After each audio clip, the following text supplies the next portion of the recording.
What up, Oasis? Hello, hello. Hey. Ben's back. Yes. Good to have you back. Hi, guys.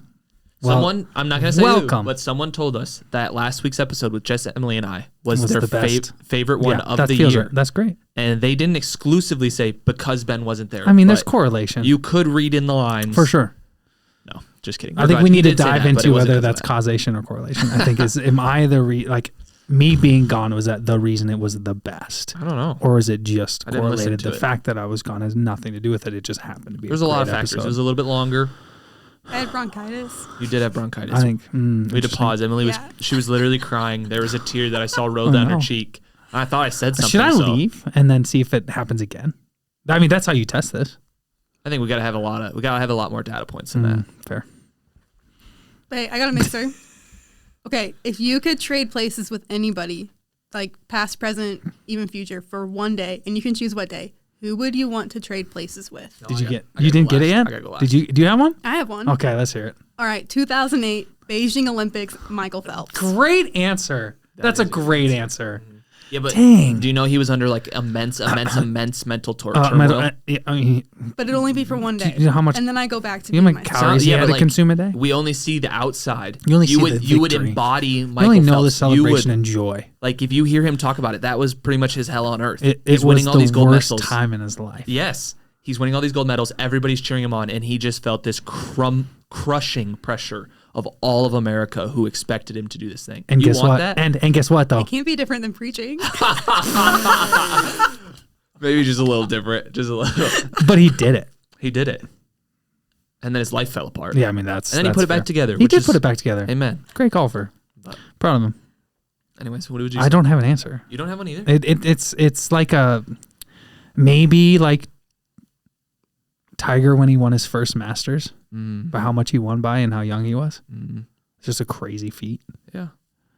The one I'm thinking of, and I don't know, I think I'm just a little hungry, but I just keep thinking of food things. And I think I'd want to be the person who invented pizza when they first pulled it out of the oven. Crazy. You know what I mean? That's crazy. Like you've never had pizza before. You're like, I'm going to throw a little sauce on this and just a little mozzarella. And then you pull it out and you take your first bite and you're like, I think I just changed the world. You literally just changed the That would be an We need to figure incredible out who day. that person is. And you would go to your neighbors and you would make them a pizza and then you'd start, and maybe you open a pizza shop. Maybe. But that's more than just a day. But one day, the day you pulled it out of the oven for the first time and you said, that's Italian food right here, summed up in bread and sauce. Rafael Esposito is his name. Year? Does it get a year? 1800s, late 1800s. Okay. Yeah, I'm okay with that. I like that answer. I'm sticking with it. Cool. I mean, some people say the history of pizza started in 6th century BCE with Persian soldiers serving underneath Darius the Great, where they baked flatbreads and cheese and dates on top of their shields in the hot sun. I don't really like dates. I mean, dates aren't very good. Allie had to eat dates when she was pregnant. She made me try them, and they were bad. They looked bad. Oh, they look like giant cockroach things. They're like dried versions. I don't know if the actual non-dehydrated version's any better, but I'm out on dates. In on pizza, though. All right, let's roll. Yeah, well, I think one of the weird things about being in your 20s is that everybody has their own timeline. While we were on the missions trip, I came back and checked Instagram, and now 8 of my friends are pregnant and like having kids, and like I'm single and working full time. And so I think when you're in your 20s, like you just witness people doing a lot of different, cool, shiny, new things. Yeah. And sometimes when you look back at yourself, you might not be experiencing the cool, shiny new things. And it's really easy to kind of start this path of comparison. Can I ask a question? Yeah. Do you think the 20s are the decade of greatest variance among like peers? Because, pre to that, you're all in school, almost all in high school, like everybody takes your general educations up until, and then college, but a lot of people don't go to college, and then career, some get married, some have kids, some move around. Like, then eventually, I think you settle into your 30s. A lot of people start It's kind of having similar families, settling down. life season. Is the 20s the decade of greatest variance? That's what I'm told. Really? Yeah. That's like actually a thing? Yeah. Okay. Yeah. From like researchers, like older pastors and everything. That's what I'm told. I mean, I'm 24, so I haven't experienced all of it yet. Yeah. But yeah, I just think you're spot on. Yeah. You look around and you got this friend who's been at that career for 10 years now, right? And they're already climbing the corporate ladder and they're firmly established. You have this person who's just graduating college, like all in the same boat. It's so radically different. It's very interesting. Good thought. Good thought. Good. It's good. But within that, sometimes we stop celebrating what other people are doing and we start noticing what they're doing in such a way that it either boosts ourselves up with pride or it can kind of start to tear us down. And we call that comparison. And really comparison is just measuring your worth, your success, or your happiness against what you see in someone else. So you can look at someone who is not doing as well as you. Maybe they don't get paid as much as you, and you can make yourself feel better because you get paid more than them. Or maybe you can look at someone else who has the family and the life situation that you want and you don't have it. And so you make yourself feel worse because they have something that you don't. Which also is actually pride. I was just thinking, I didn't even mention, like, right? Because if pride is just self-absorption, it's both in a unhealthy positive way and an unhealthy negative way. Interesting. Yeah, it's both.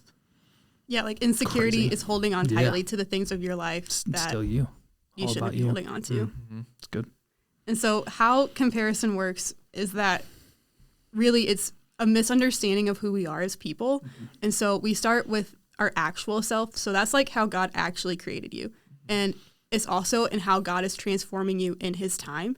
And so what you do in comparison is that you try to like be perceived in a way. And so then you project yourself to be a little bit differently than who you actually are. And so I think like when we look at comparison, we see like it says it's a thief of joy and it steals your rest because there's a sense that you're working and striving to be something that you're not. Yeah. So I think this is really critical to where we're going to go with the rest of the podcast. So help expound that idea of these three selves, the actual self, the perceived self, and the projected self. What does that maybe look like to a listener, to someone who's like, how do you embody those three? Yeah. So actual self, like that's who you are, your gifts, your skills, your shortcomings, your experiences in life. That's who you are. And when God looks at you, as a child of God, he calls you that. What happens is that we often want to be perceived or seen or noticed for specific things, but you can't control how you're seen. Other people make their opinions and judgments based on what they see, and you can't control that. So then what you do is you try to project something very specific. So like, I'm a terrible runner, and I really want to be seen as a very good runner. So is the terrible runner your actual self? That's why I actually am. Is that actually true? I'm a moderate runner, mediocre. Okay, there we go. See, we're getting it. We're getting closer. Yeah. We're doing it right now. We're doing it. But We're doing it. I want. She doesn't want us to do it, but we're doing it. I want to be perceived as a successful person that could qualify for a Boston Marathon. Okay. So now that I have Strava and like half of Oasis and like half the cross country team follows me on Strava, do I run slow anymore? No, I sprint every run so that way people see a different time because I don't want them to see my actual running pace. There you go. So you're curating. Yes. That's projected. Right, correct. I'm projecting a running pace that I actually should not be running. Your curated self is a false self to get people to what? To think that I'm a little bit faster, like 20 seconds faster than I actually am. Why is that important to you? Because you don't know this, Ben, but on Sunday I was running and I got passed by a guy running in Crocs and it hurt my soul a lot. It's good. Good humbling. Yeah. I mean, we can go run around the church now and I can give you some confidence if you want. I'm going to use one more example because that was really good. Really, really I'm going to think good. about money, and because I think money and like success become a very easy comparison trap. And so your actual life, maybe you don't get to take a vacation to like the big places with the glamorous pictures. You just can't afford that. You can't do that. But you want to be perceived in a way that you can. And so then you'd project as you'd maybe go on debt, you'd take on credit card stuff, you would find a way to take that trip, to take the pictures, to project that image so others see you, even though that's not your really reality. Is that kind of the three? Am I doing that okay? Okay. Yeah. And this is like what social media has become. For sure, right? Right? A projected, curated self that's not real. And it doesn't have to happen exclusively on social media. Yeah, correct. Right? It happens for sure. But we do it all the time. How many times we talked about the unhealth of social media because all you're doing is showing the positive things or the fake things. Yeah, any conversation that has pride in it, like will lend itself to this kind of three-part play of like who you actually are, now what are you saying, and how is that maybe a little bit distorted so that the other person who's receiving that conversation would think of you a certain way. Yeah, it's all over. Do you guys think it goes the other way too, where there's someone who has a perceived self of you, like who has a perceived idea of who you are, that you know is not true, but it's so positive that you even know it could be that positive, and then you start to live in that way. Like instead of me trying to give a perception to people, it's they have a perception. For sure. And that goes both ways. Intrinsic versus extrinsic, what they impose on you versus what you impose on yourself. It's dangerous. Yeah. Oh yeah. So do you know who you are? Anyway. But I also think too, like, you can also tell when other people are trying to work and project themselves. Like, even just like, not even on social media, but you can see when someone in a conversation is trying to like be noticed for something good that they're doing, or like want you to be proud of something that they're doing. Yes. I think to an extent. So I think some people get really good at it. And so they become very good at projecting in a way that's false. And so they can deceive lots of people. Like there's definitely a skill set and a personality trait for that. And then I also think the listener or the person trying to perceive, as you grow in your own awareness of your pride and your insecurity, it becomes more glaring what you see in other people. And so if you're ignorant to your own shortcomings of comparison, it will actually be very difficult for you to notice it in other people. So I've been reading, difficult to notice it? I think so. So like if I'm that not other aware people are doing it, or that harder to say, you know, so like Richard Foster, I've been reading one of his books. He did a year-long study about humility. And one of the chapters I just read is he said part of your practice of cultivating humility is you actually start to notice places of pride in other people more. Because as you journey into your sense of humility, it's actually going to become more glaring in other people because you understand what humility actually looks like. And so in this sense, when you understand what comparison or wrong identity or posturing looks like, you're going to start to see it more. Now, you don't approach it with judgment or condemnation, but you'll actually see it more. So I think it's kind of this balance of some people are really good at it, and then some of us are really bad at detecting it because it's probably pretty we have in ourselves. Yeah, it's probably pretty entrenched in our own life, and if we can't see it in ourselves, we probably won't see it in others. I think as we keep going, there's a couple of things that like comparison is rooted in, and even before the podcast we were like brainstorming through and like working through some of these things, and probably the first one is discontentment. Do you guys want to speak into this one? For sure. I think this is my greatest issue when it comes to comparison is I very rarely feel the need to compare in places where I'm content in my life. And so if I have really, really healthy relationships, I'm not looking at other people's relationships saying, I wish I had those. Yeah. If I'm really content in what God has provided for me financially and just in things, then I'm not looking at their car and their clothes and their shoes and their vacations. But if I have a sense of contentment, but that's hard to cultivate, to really find a sense of contentment. And the verse I think of is Psalm 23:1. And when David's talking about, he says, the Lord is my shepherd, I shall not want, or I lack nothing. Like that is such a beautiful picture of contentment. And he will explain what it means to lack nothing. And it has nothing to do with the fiscal. It has nothing to do with the relationships either. He has this contentment that's deeply in God's presence. It's a contentment based on rest and rejuvenation and health. And that is why he lacks nothing. That's good. And so when it comes to contentment, it's not, do I have everything I want? It's, do I have everything I need? Yeah. And when we recognize that, we get the sense of contentment where we stop searching for everything else everybody else That's might good. have. Yeah, discontent says, and there's multiple aspects. In the pride version, it's I deserve better than what I've been getting, or I've been given and I deserve more, and it's not enough. It's almost like rebellion. Or it's I'm not trusting God too in whatever aspect of life that I'm looking to find contentment or be content in. It's a dissatisfaction with what you have, with what you know, with who you are, with whatever. And I think a key point here is when we're talking about comparison, it doesn't mean your desire, like, yes, you should, like Galatians 5 says, crucify your desires and your passions of the flesh and live in life with the Spirit. But yet God has placed in you desires of, you might long for a better job. You might long to take that vacation. You might long to have that relationship. And all of this is not saying those desires are necessarily wrong, but how are those rooted in a sense of correct belief about who God is and how he's already provided for you. Yeah, because where it becomes, go ahead. What I see in my head is I saw this video the other day of a kid who opened, it's like a gag gift. You know, parents be doing this where they set themselves up to get like crushed. So this kid asked for a dirt bike. And so the parents wrapped up this little mannequin, cute toy, little kitty dirt bike. And like as a kid, when you open that, this kid just does an incredible job of actually being excited about the toy that's in front of him. But like if I was a kid and I asked for a dirt bike and they gave me a fake dirt bike, like I would not be able to fake that. And yet when the dirt bike actually rolls in and they have it, this kid just loses his mind. He starts like crying and he's so excited. But his contentment over what he had that he didn't even ask for was actually enhanced when he got what he wanted. Like he was in this place of contentment whether he got the real thing or not.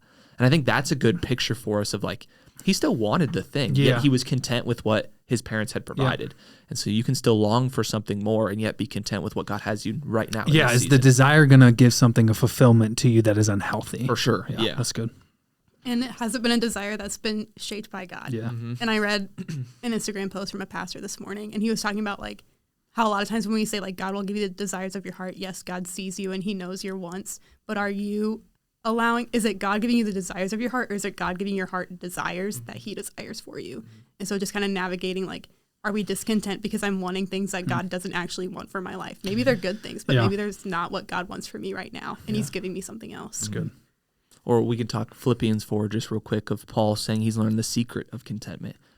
And the scripture is also, it's always very, very specific in its language. Like these are master articulators of their thoughts and ideas. So when he says that, he's not just like flippantly using the word secret. Like he knows this is something people long for and they're searching for, and yet it's a difficult thing to find. And yet he's achieved it. He's unlocked it. He's found it. And he's found this secret, and it's changed the whole way he lives his life. And so that's what we're talking about when it comes to contentment and comparison.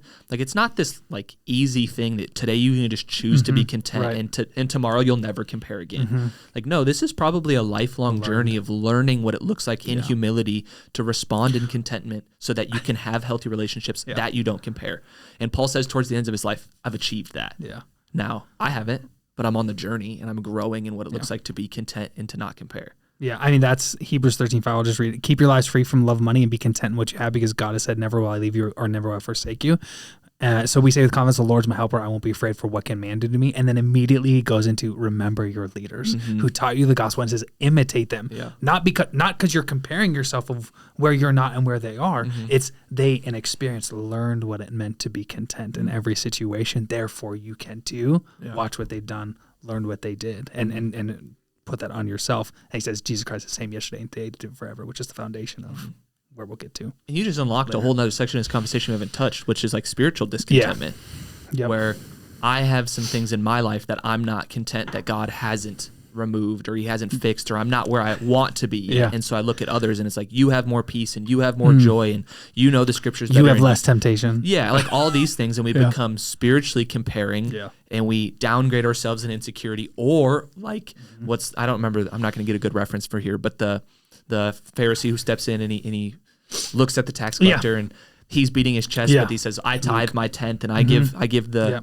spices. And thank you that I'm not like this tax collector. And then we elevate ourselves in pride because that person struggles in this way and they don't know that thing and they have this career. And like, it's so easy, even on the spiritual level, in this place of our connection to God, discontentment and comparison come and they corrode and they rob us of an actual healthy relationship. Of a flourishing life. That's good. I think that goes back to like how we see our actual self, that like our actual self includes things in our lives that are probably not great. For sure. But there are also things in our lives that God is redeeming and restoring in his timeline. That's so good. And so like, even when you look at yourself and you're discontent with that, it's also remembering that God's not leaving that alone. He's actively doing something in your soul and within you spiritually to restore what's been broken. It's like Pastor Aaron's got the tattoo and it says in a state of journey, right? You're not who you used to be, but you're not who you're meant to be. And so you praise God for the places where he has delivered you and brought transformation, and you long for the places he's going to continue to bring it. Yet here in this season, you're content with what he's provided, not comparing to what he's provided others. It's good. And then there's kind of like a second, rude is probably the wrong word, but there's a second place in which we see comparison is highly influenced, and it's when we have a misplaced fear of God. And I think before we go further, we need to like define fear of God. And so fear of God, it doesn't mean that you're like afraid of him, like hiding under your covers, but it means that you have this profound awe and respect for who God is as a person, that it shapes all of your desires. It shapes how you see yourself and the world and other people. And so it's not like watching a horror movie. It's saying, I value what God values so much that it changes all of who I am. The problem is like, because of sin, we often don't value or fear God in the ways that we should. And so we often look towards the people around us, and we call it the fear of man. And so it's like seeking approval and valuing and allowing culture to shape what we desire and allow culture to like approve who we are as people. Yeah. And so what we would say here is comparison can also be fueled by misplaced fear. Yeah. And so if you're not fearing the right thing, then you can leak into comparison, leak into what we've talked about of discontentment. And even there, so last spring, I think it was, I did a deep dive on like the fear of God, because it's always been this kind of elusive concept for me. And I read books and I watched sermons and I listened to podcasts and I had conversations. And at the end of the day, this is the conclusion I came up with. And I think it's going to be helpful here. So bear with me. But I just don't think we understand what God means when he says the word fear. And I struggle sometimes. So John Bevere is a pastor we'll quote here in a second. I struggle sometimes when we substitute or synonym out the word fear for something else. So he talks about the fear of God a lot, and yet his book is called The Awe of God. And so it's like this it's like this switch bait of like, we're going to talk about this thing, but people don't understand that thing. And so we're going to use this other word they do understand. And yet biblically, the word that is used to talk about the fear of God is fear. It's not awe. It's not reverence. It's not respect. It's not like, if that was what that actually meant, they would have used those words, or at least they would have used those words interchangeably, but they don't. They use the word fear. And so there's this aspect of, man, we have to wrestle with what does it look like to fear. And even as we have this conversation, some of you are trying to think, do I fear people and do I fear God? I think it boils down to what the scriptural authors are talking about in our relationship with God. We have such a distorted and perverted view of fear that I don't even know if we can get to that place of really, really understanding the fear of the God on this side of heaven. Like, we can pursue it and we'll use all these synonyms to fuel the journey to try and get there.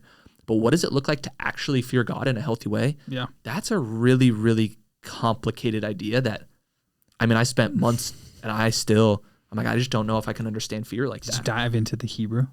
I did a little bit of this stuff. Yeah. It's interesting. Yeah, it's super interesting. I don't know if the story helps, but in his book, The Awe of God, John Bevere talks about how he was in Brazil and he was preaching to like this stadium of like thousands and thousands of people.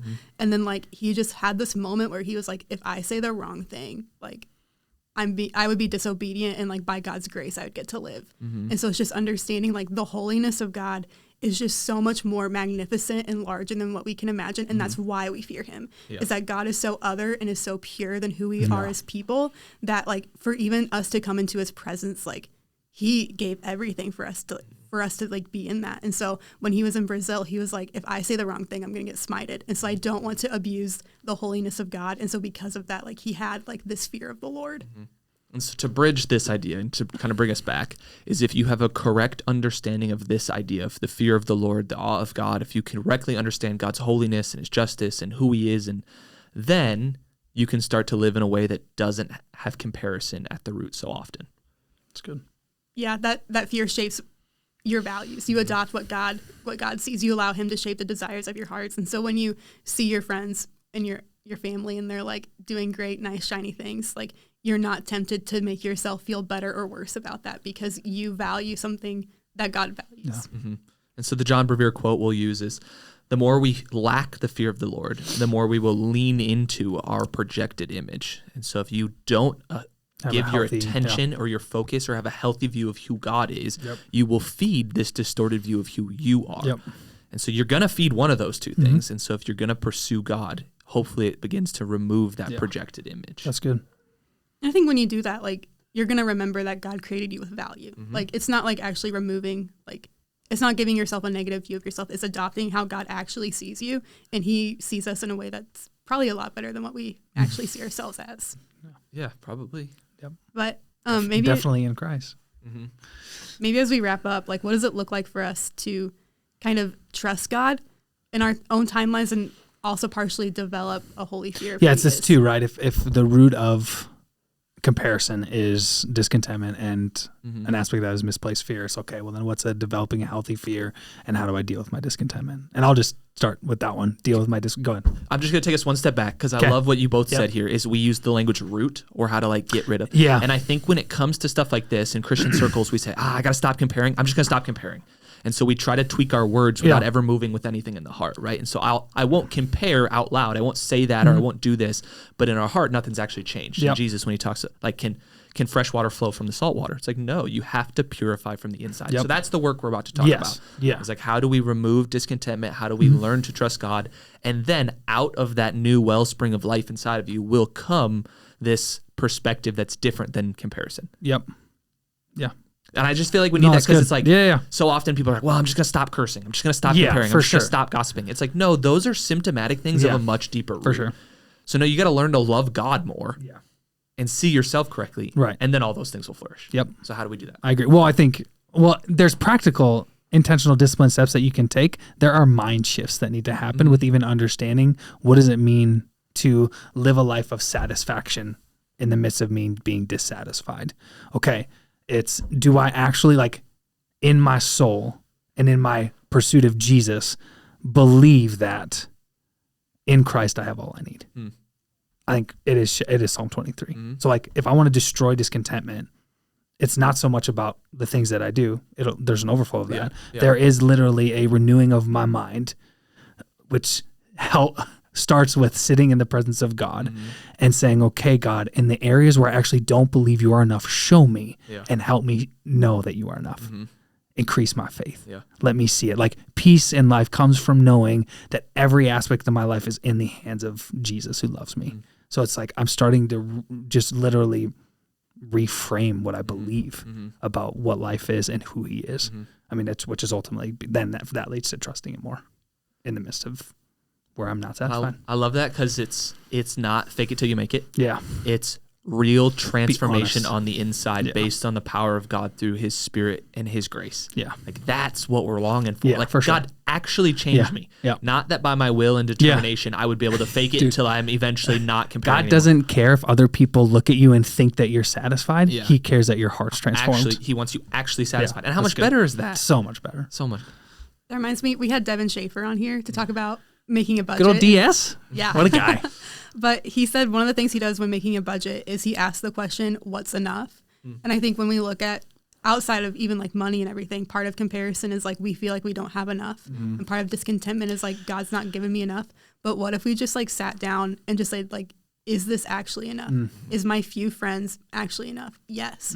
Is like my home and like my air conditioning and my heat in South Dakota with like the weather, like that's enough. That's good. Is like the money in my bank account and I'm able to get food on the table and I'm able to maybe get coffee every now and then, like that's enough. And so recognizing that, and I think when you do that, you recognize that God has given you more than you need, not just enough. Yeah, and part of that is some of these places they're exposed in us and they're cleansed in us by just being like saturated in God's truth. Yeah. So I think one of the things that like what is enough and people are trying to figure out that question, I think if you look at the biblical narrative, start in Genesis, read through, look at some main characters and see what was enough for them. And you'd be like, well, that was a different time in a different context. I know it was. Yeah. But Yeah. But are we going to use that to justify our greed, our gluttony? Like, or do we get to this place where we actually can begin to live in contentment the way the biblical characters that are provided for us do? Yeah. Like, what did Paul have? And it's not a crucifixion of what you have.